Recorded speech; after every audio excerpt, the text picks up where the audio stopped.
I died at the age of 89. They called it a joyous funeral. That was the phrase the priest used, standing before my polished mahogany casket. A joyous homecoming, he said, for a woman who suffered so patiently. Everyone who came to pay their respects agreed. They whispered to one another, dabbing at their eyes with starched handkerchiefs. Such a lucky woman. A faithful husband. Beautiful stepchildren. She never wanted for anything. They thought I had been bedridden for years. A vegetable. A lifeless body without thoughts or feelings, tucked away in a storage room under the stairs like a piece of forgotten luggage. But only I knew the truth. That breathing tube had not been a mercy. It had been a cage. For nearly 15 years, I had lain in that cramped, windowless space, listening to the footsteps above me, listening to them argue about how to spend my pension. I could not move. I could not speak. I could only smell, the sharp, cloying stench of my own flesh rotting while my heart refused to stop. They kept me alive because I was worth more to them breathing than dead. Every month, my pension arrived like clockwork. And every month, David Miller cashed the check and handed it to his ex-wife, Laura, so she could buy silk cheongsams and book vacations. Until the stench of my decaying body could no longer be hidden from the neighbors. That was when David finally decided to show mercy. He stood over my bed, the man I had loved for 30 years. His face was wrinkled now, his hair white, but his eyes were the same, cold, calculating, always looking for the next angle. He shed 2 cloudy tears. They slid down his cheeks and disappeared into his collar. "Sarah," he whispered, his voice thick with false grief. "In this life, I owe you. But I can't let our kids starve. If you want to blame someone, blame yourself. You were too strong. You clutched all the money and refused to let go. You left me no choice but to keep you here." He paused, dabbing his eyes with the back of his hand.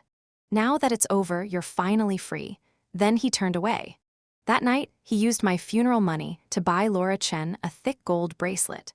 I know because I was already dead, but I lingered. I watched from the corner of the room as he slipped it onto her wrist. "Thank you," he said, his voice warm for the first time in years. "For all the hardships you've endured." Laura smiled.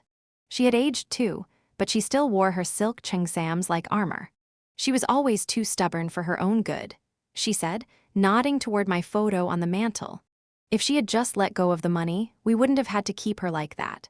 The 2 children, Sophie and Ryan, the stepchildren I had raised since they were small, sat beside their parents, laughing. They were celebrating my death. "We should buy a house with the pension," Sophie said, her voice casual, as if she were discussing the weather. "Somewhere with a pool." "Mom always wanted a pool," Ryan agreed. They called Laura Mom. They had never called me that. Not once in 30 years. I died filled with bitterness. With hatred so pure and cold, it felt like ice in my veins. I watched them toast to their future, their glasses clinking over my bones, and I prayed to whatever God might be listening. "Let me live again. Let me go back. Let me burn them all." Then I opened my eyes. The first thing I saw was the ceiling of my own bedroom. Not the water-stained plaster of the storage room. Not the cobwebs in the corners. The clean, white ceiling of the apartment I had bought 15 years before my imprisonment, when I was still young and foolish enough to believe in love. I shot up in bed, gasping. My hands flew to my throat. No tube. No scars. My fingers smooth, unblemished, strong, touched warm skin. The clock on the nightstand read 7:00 p.m. The date on my phone was burned into my memory like a brand. The night of Sophie Miller's high school celebration dinner. The night everything went wrong the first time. I sat there trembling as the memories crashed over me like a tidal wave.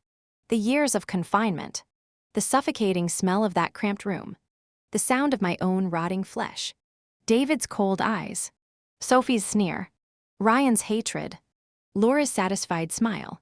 15 years. 15 years of staring at the same water stain on the ceiling while my mind screamed and no one listened. But now I was 44 years old again. My body was whole. My mind was sharp. And my heart was filled with a rage so deep it felt like holy fire. I swung my legs over the side of the bed and stood. My legs didn't wobble. They were strong. I walked to the mirror and stared at my reflection. The gray hair was gone. The wrinkles were gone. The hollow sunken eyes gone. I looked like myself. The self I had been before David Miller ground me into dust. I took a deep breath. Then another. And then I walked toward the dining room, each step echoing like a drumbeat of war. The door swung open, and there they were. David Miller sat at the head of the table, his face ruddy from too much wine, his hand resting possessively on the arm of Laura Chen's chair. Laura herself wore a perfectly tailored chingsam, emerald green, silk, probably cost more than my monthly salary. Her smile was smug, triumphant. She looked at me like a cat watching a mouse drown in a bowl of cream. Beside her sat Ryan Miller, David's eldest son. He was 50 now, all sharp angles and sullen silences. His glare was open, hostile, his arms crossed over his chest as if my very presence offended him. And at the center of attention, Sophie Miller. She was 14, pretty in the way that teenage girls are pretty when they've never known hunger or fear. Her acceptance into the top high school was the reason for tonight's celebration, an acceptance I had paid for. The bribes, the favors, the private tutors, thousands of dollars poured into making her future smooth and golden. She never thanked me. Not once. The table was laden with food. Roast duck, steamed fish, 8 different dishes, each one more expensive than the last. All paid for by me. Every dish, every bottle of wine, every silk napkin, my money, my sweat, my life. And I was standing in the doorway wearing a faded work uniform, looking like the hired help. The room fell silent when they saw me. Sophie's lip curled. "You're not my real mother," she spat, throwing her chopsticks onto the table. The clatter was sharp, violent, splattering wine across the white tablecloth. "Who gave you the right to decide everything for me? Just because you can't have children doesn't mean you can control my life or my brother's. Let me tell you something. In front of my mom, you're just a concubine. A stepmother who can never raise her head." The chopsticks hit the floor. Wine dripped onto the carpet. The sharp smell of alcohol pulled me back to reality, but I didn't flinch. In my previous life, those words had gutted me. I had begged her, "Sophie, I raised you for so many years, please don't do this," and she had smiled. She had become a hospital director, and when I begged her to let me die, she had laughed. "Mother," she had sneered. "You think you deserve that title. You're not allowed to die, Sarah. My mom's still waiting for your pension, so she can go on vacation. Don't worry. I won't let you feel any pain," and she had kept her word. No pain. Just 15 years of paralysis. 15 years of watching my body decay while my mind screamed. But now, looking at her young, hateful face, I felt nothing but cold clarity. I let out a faint laugh. It was a quiet sound, barely more than a breath, but it silenced the room completely. "Sophie's right," I said calmly. "Her real mother is sitting right here. What business do I, a stepmother, have spending money and effort for her?" Laura's eyes instantly turned red. She glanced at me pitifully, her voice choked with theatrical tears. "Sarah, if you don't like me visiting the kids, I'll leave right away. I never wanted to make you uncomfortable. You don't understand how a mother feels. Please don't make things hard for them." She stood up, face pale as if she'd been mortally wounded. Sophie threw herself into her mother's arms, sobbing so hard her whole body trembled. "Moms don't go. The one who should leave is her. That woman, Sarah Miller." David pulled them both into his arms, his eyes soft with sympathy for them. But when he turned to me, his gaze was pure irritation. "They're just kids, Sarah," he said, his voice dripping with condescension. "Why do you always have to make a scene? You've never had children of your own. Maybe that's why you can't understand a mother's feelings." There it was. The knife. The same wound he had exploited for years. My inability to bear children. In my previous life, I had crumbled under those words. I had apologized. I had begged for forgiveness. I had spent 15 years in that storage room, believing I deserved it because I was barren, because I was worthless, because I was nothing without him. This time I smiled. "You're right, David," I said softly. "I don't understand. So I'm done trying." I reached into my pocket and pulled out the transfer papers I had signed that morning before I had died and been reborn. In my previous life, I had hesitated. I had let him talk me out of it. I had stayed, and I had died slowly, miserably, alone. Not this time. I'm transferring to the Southwest branch, I announced. I leave in 3 days. The silence that followed was absolute. David's face went pale. Then red. Then purple. You're what? Laura's tears dried instantly. Her eyes widened with barely concealed fury. You can't do that, she hissed. What about the children? Who will take care of them? I laughed. A real laugh, bitter and sharp, echoing off the expensive wallpaper.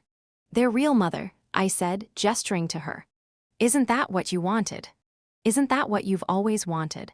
The dinner exploded into chaos. Sophie screamed. Ryan threw his glass against the wall. David lunged at me, and I let him. I stood perfectly still as his hand connected with my cheek. The slap cracked through the room like a gunshot. I staggered back a step. My cheek burned. My ears rang. But compared to 15 years of suffocating and my own decay, it was nothing. David froze. He stared at his own hand as if it had betrayed him. Laura clutched her chest. Sophie and Ryan went silent, their mouths hanging open. I touched my cheek. The skin was already swelling. I looked at David, at this man who had sworn to love me, who had promised me a family, who had stolen everything I had and called it gratitude, and I whispered, "Thank you." He blinked. What? Thank you, I repeated louder now, for reminding me why I'm leaving. Then I turned and walked out. I didn't run. I walked slowly, deliberately, savoring the shock on their faces.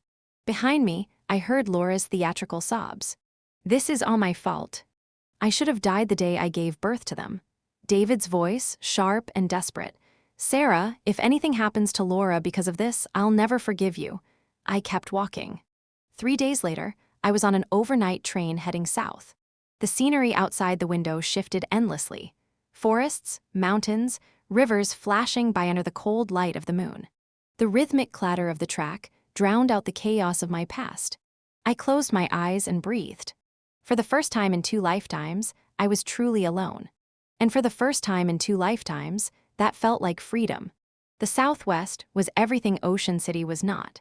Dry, dusty, harsh. The factory was a rattle-trap operation held together by duct tape, stubbornness, and the sweat of workers who had never been given a fair chance. The air smelled of rust and diesel and something else, something that felt like possibility. The workers looked at me sideways when I arrived. You're the senior tech from headquarters, a man asked, disbelief thick in his voice. He was tall, broad-shouldered, with a face that had seen too many sunrises and too few good meals. His name was Michael Chen. No offense, miss, but you don't look like you've ever seen a hard day's work. I looked at him, at his honest, skeptical eyes, and felt something crack open in my chest. Not pain. Something else. Something that felt dangerously like hope. You'd be surprised, I said. I threw myself into the work. 12-hour days. 16-hour days. I didn't rest. I didn't need to. Every bolt I tightened, every machine I repaired, every production target I smashed, it was a middle finger to the millers. They thought I was weak. They thought I was nothing without them. I would show them. Michael watched me with growing respect. He brought me tea when I forgot to drink. He stayed late to help me troubleshoot problems.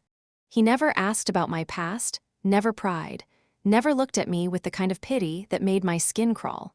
He just was there. One night, 6 months into my new life, I found him sitting alone in the factory yard, staring at the stars. You should be sleeping, I said, sitting down beside him. So should you, he replied. But you're not. You're out here in the cold, talking to me. I didn't have an answer for that. He looked at me then, really looked, the way people do when they're trying to see past the walls you've built. You're running from something, he said quietly. Or someone. I won't ask who. But I want you to know you're safe here. Whatever you're afraid of, it can't reach you in the Southwest. I wanted to tell him that he was wrong. That the past always catches up. That David Miller would find me eventually, because men like him never let go of what they think they own. But I didn't. I just sat there in the cold and let the stars burn overhead. 3 years passed. The Southwest branch transformed under my hands. Productivity soared. Morale followed. The director called me back to Ocean City half a dozen times, and every time I refused. I wasn't ready. I might never be ready. But then headquarters announced the annual awards ceremony, and I was chosen as a top representative. There was no getting out of it. I had to go back. Michael walked me to the train station. His smile was warm, but his eyes were worried. "Don't let those fancy folks at HQ lure you away," he said, half teasing. "We need you here. I'll come back," I said. "Promise?" I looked at him, at this man who had never asked for anything, who had simply stood by me through the darkest years of my life, and nodded. "Promise?" The train ride back to Ocean City was 7 hours of slow dread. The city looked the same. The same crowded streets. The same honking horns. The same gray sky pressing down like a fist. But I was not the same.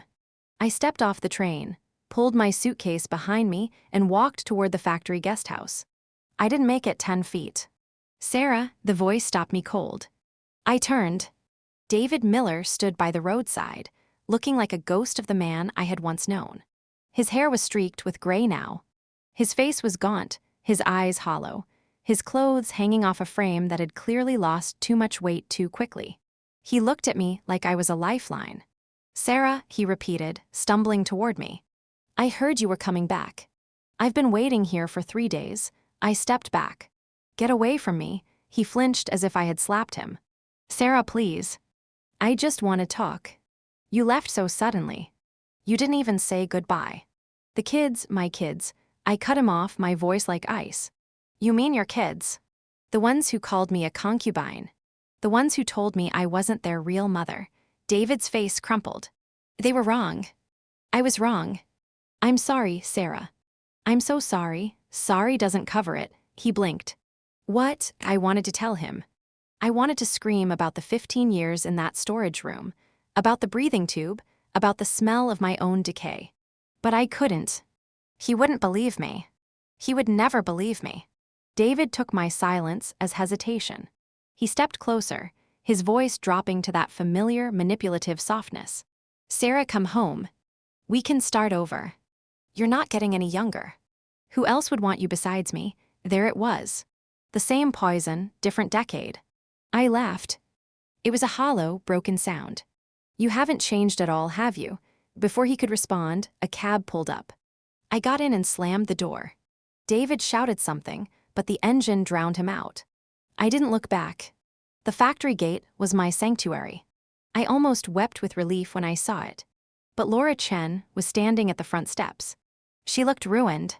The silk chingsams were gone, replaced by a stained, wrinkled dress that hung off her like a wet rag. Her face was gaunt, her eyes wild, her hair unwashed and matted. She looked 10 years older than she should have. When she saw me, she shrieked. "Sarah Thompson," she lunged at me, clawing. I sidestepped, and she stumbled, nearly falling face first onto the concrete. "You took everything from me," she screamed. "David sends you all his money, doesn't he? That's why you're living so well, you barren bitch." "David sends me nothing," I said coldly. "I earned everything I have, liar. You seduced him. You stole him from me." I stared at her. This woman, this pathetic, unraveling creature, had once been my tormentor. She had smiled while I rotted. She had spent my money while I lay paralyzed. She had raised her children to hate me, to fear me, to see me as nothing more than a walking ATM. And now she was screaming at me in front of my factory like a drunkard. "Get help, Laura," I said quietly. "You need it more than I do." Then I walked past her. Hannah, the young woman sent to greet me, pulled me aside. Her face was pale, her hands trembling. "Miss Thompson, you shouldn't be here alone. The Millers have gone completely insane." "What do you mean?" Hannah glanced around nervously, then lowered her voice. "After you left, David and Laura remarried. They thought they'd won. But the factory found out about the fake divorce, the fraud. They demoted David to logistics and cut his pay in half. He couldn't afford Laura's lifestyle anymore. They've been fighting nonstop, screaming in the streets, throwing things. The neighbors call the police at least once a week." She paused, biting her lip. "And Sophie, she got pregnant. Dropped out of that vocational school. The boy she thought was rich. He was nothing. Just a poor kid boarding with a principal's family. When the truth came out, Sophie was expelled. Now she's stuck at home with a baby she can't feed and a mother who won't stop crying. My stomach turned. In my previous life, Sophie had become a hospital director. She had stood over my bed and smiled while deciding whether to keep me alive. Now she was a teenage mother, screaming at her own reflection. "Ryan," I asked. Hannah shook her head. "Didn't pass the college exam. Can't find a job. He locks himself in his room all day. And Laura, she's lost her mind. The neighbors hear her screaming at all hours. David hit her once. Maybe more. She won't press charges. She says she deserves it." I said nothing. What was there to say? "You should leave," Hannah urged. "Go back to the Southwest. Don't let them drag you down." I nodded slowly. "I will." After the ceremony.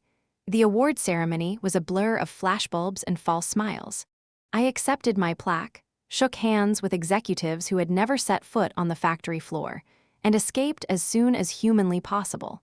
I was walking toward the guest house, already planning my escape back to the Southwest, when I saw her. Sophie Miller was waiting for me. She looked terrible. Her face was gaunt, her eyes hollow, her clothes stained and wrinkled. She was holding a baby, a thin, pale, sickly thing that mewled weakly in her arms and smelled of sour milk. The moment she saw me, tears spilled down her cheeks. "Mom," she sobbed. The word hit me like a physical blow. Mom. After all these years. After everything she had done. After she had stood over my hospital bed and refused to let me die. "Don't call me that," I said coldly. But she was already moving toward me, shoving the baby toward my face. "Look, Mom. Look at your grandson. Isn't he beautiful? You couldn't have children of your own, right? So take him. Raise him like your own son. Pretend he's the child you were meant to have." I stared at her. At the desperation in her eyes. At the utter, breathtaking selfishness. "You want me to raise your baby," I said slowly, "so you can start over." Sophie nodded eagerly. "Yes. It's perfect. You'll finally have a child, and I'll be free. It's good for both of us." I felt something snap inside me. The nausea rose so fast, I nearly vomited. In that moment, the memories of my previous life and this one collided. Her face, her voice, her cold, dead eyes. The same selfishness, the same cruelty, wrapped in a younger package. She hadn't changed. She would never change. "Do you know what you did to me?" I whispered. "In another life, you stood over my bed and refused to let me die. You kept me alive for 15 years. 15 years, Sophie. Just so you could keep collecting my pension." She stared at me like I was speaking a foreign language. "What are you talking about? You're not making any sense." "It doesn't matter," I said. "Take your baby and leave." "I'm not your mother." "I never was." I turned and walked away. Behind me, Sophie's screams echoed through the corridor. "Sarah Thompson, you hypocrite. You refused to raise my baby, and you dare say you treated me like your own daughter." I kept walking. The train back to the Southwest was my salvation. I didn't tell anyone I was coming. I didn't want to fuss. I just wanted to disappear into the mountains and never think about the Millers again. But when I stepped off the train, Michael Chen was standing on the platform.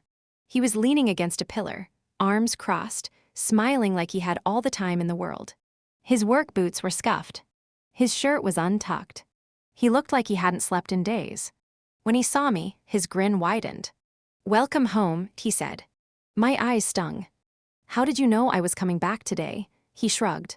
"I didn't. I just come here every day. I figured you'd show up eventually." I laughed, a real laugh, the first one in weeks, and felt something loosen in my chest. "Michael," I said, "it's dark. I can't see the road." He held out his hand. "Then let me guide you. We'll walk together. Slowly. For as long as it takes." I took his hand. 1 month later, Michael Chen and I registered our marriage. It was a quiet ceremony. Just the two of us and a few witnesses from the factory. No drama. No lies. No hidden agendas. No fake certificates. When the registrar asked if I took Michael to be my husband, I didn't hesitate. "I do," I said. Michael looked at me like I was the sun. 6 months later, I felt the first flutter in my belly. I laughed until I cried, until my sides ached, until Michael came running from the other room, convinced I was dying. The doctor said I couldn't have children. I sobbed. David's cousin, the nurse, she told me I was barren. She faked the tests. She told everyone I was a stone woman. Michael held me while I wept. He didn't ask why I had believed her. He didn't ask why I had stayed with a man who would do such a thing. He just held me, his hands gentle on my back, and whispered, "It's okay. It's all okay now. The pregnancy was hard. I was 45, after all, and my body had been through 2 lifetimes of abuse. But I refused to complain. Every ache, every pain, every sleepless night, it was a gift. A miracle. A middle finger to every person who had ever told me I was worthless. Anna was born on a Tuesday. She came into the world screaming, her tiny fists clenched, her face red with fury. The nurses laughed. "She's got a temper," they said. Michael cut the cord with trembling hands. Then he held her, this tiny, perfect creature, and wept. "She looks like you," he said. "She looks like a potato," I replied. He laughed. "A beautiful potato." I held my daughter against my chest and breathed in the smell of her, new, clean, alive. And in that moment, I made a promise. I will never let anyone cage you. I will never let anyone tell you that you are not enough. You will be free. You will be loved. You will be everything I never got to be. The Miller's car accident happened 6 months after Anna was born. I heard about it from Hannah, who called me in tears. "It was awful," she said. "Laura was driving. She was drunk. She ran a red light. The other driver survived, but Laura and the baby," I interrupted. "Sophie's baby. She left him with Laura while she went out. He was in the back seat. He didn't have a chance." I closed my eyes. The baby I had refused to raise. The baby Sophie had tried to dump on me like a bag of old clothes.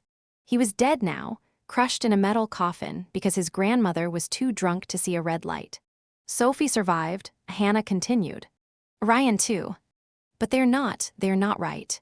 Sophie screams at the nurses. She says she's the dean of a medical university. Ryan says he's an Olympic athlete and refuses to take his medication. Only David is quiet. He just sits in the hospital chapel, staring at the cross, not saying a word. I thanked Hannah for the news and hung up. I expected to feel something. Satisfaction, perhaps. Or maybe grief. But I felt nothing. Just a hollow emptiness where my hatred used to live. Michael found me sitting on the porch that night, staring at the stars. "Are you okay?" he asked. "No," I said. "But I will be." He sat down beside me and took my hand. We stayed that way for a long time, watching the stars wheel overhead, listening to Anna's soft breathing through the baby monitor. "Michael," I said finally, "do you believe in second chances?" He was quiet for a moment. Then he said, "I believe in this chance. Right now. With you." That's enough for me. I leaned my head on his shoulder and closed my eyes. David Miller found us 6 months later. I was training a new group of apprentices at the factory when the guard ran in, breathless and pale. "Miss Thompson, there's someone at the gate. He won't leave. He says he's your husband." I knew who it was before I even stepped outside. David stood there, dusty and disheveled, his clothes hanging off his gaunt frame. Behind him, Sophie and Ryan knelt on the pavement, their faces hollow, their eyes empty. They looked like ghosts. Like the Walking Dead. When David saw me, his face crumpled.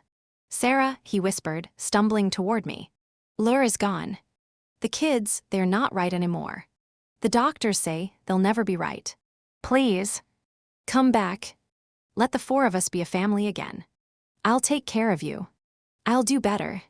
"I promise." I said nothing. I just watched him. His gaze dropped to my belly, still rounded from the pregnancy, though Anna was 6 months old now, and his face went pale. You're pregnant." I said.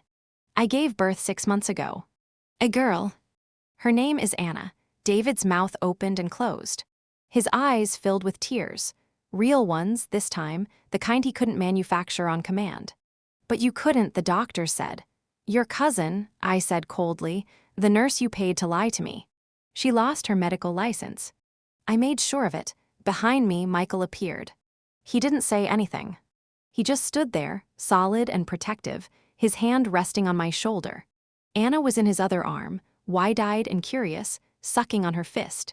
David looked at them, at Michael, at Anna, at the life I had built without him, and something broke in his face. "Sarah," he begged, his voice cracking. "Please. I know I was wrong. I know I hurt you. But I love you. I've always loved you. Without you, I'm nothing." I looked at the man who had imprisoned me for 15 years. The man who had faked our marriage.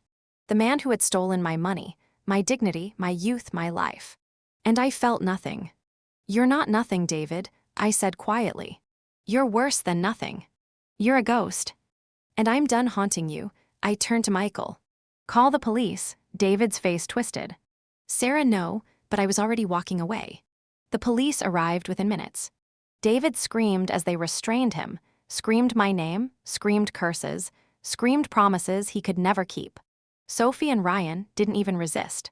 They just knelt there, staring at nothing, their lips moving silently.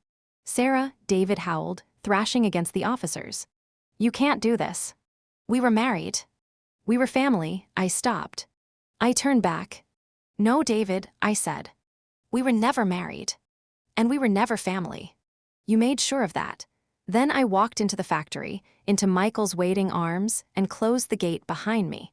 20 years later, Anna graduated from medical school on a bright spring morning. I sat in the front row, Michael's hand in mine, watching my daughter walk across the stage in her cap and gown. She was beautiful. She was brilliant. She was everything I had ever dreamed of. After the ceremony, she found me in the crowd. "Mom," she said, her eyes shining, "I did it." I pulled her into my arms and held her tight. "You did," I whispered. "You did it all on your own." She pulled back, frowning. "That's not true. I had you. I had Dad. I had everyone who ever believed in me." I touched her face. "And that's the difference," I said softly. "You had people who loved you. That's all that matters." Anna didn't understand. She was young. She would learn. Later that night, after the celebrations were over and Anna had gone to bed, Michael found me in the garden. "You're thinking about them again," he said. I nodded. "I heard David died in prison last week. Sophie and Ryan are still in the facility. They'll never leave." Michael was quiet for a long time. Then he said, "Does it hurt?" I considered the question. Did it hurt? The people who had destroyed me once, who had stolen everything I had, who had left me to rot in a storage room under the stairs. "No," I said finally. "It doesn't hurt. It just is." Michael wrapped his arm around my shoulders. "Good," he said. "That's how it should be." We stood there in the darkness, watching the stars, and I thought about the woman I had been. The woman who had died at 89, bitter and broken and alone. She was a stranger to me now. I was someone else. Someone stronger. Someone free. And when I finally closed my eyes, I didn't see the water-stained ceiling of a storage room. I saw the sun rising over the mountains. A new day. A new life. And I was finally home.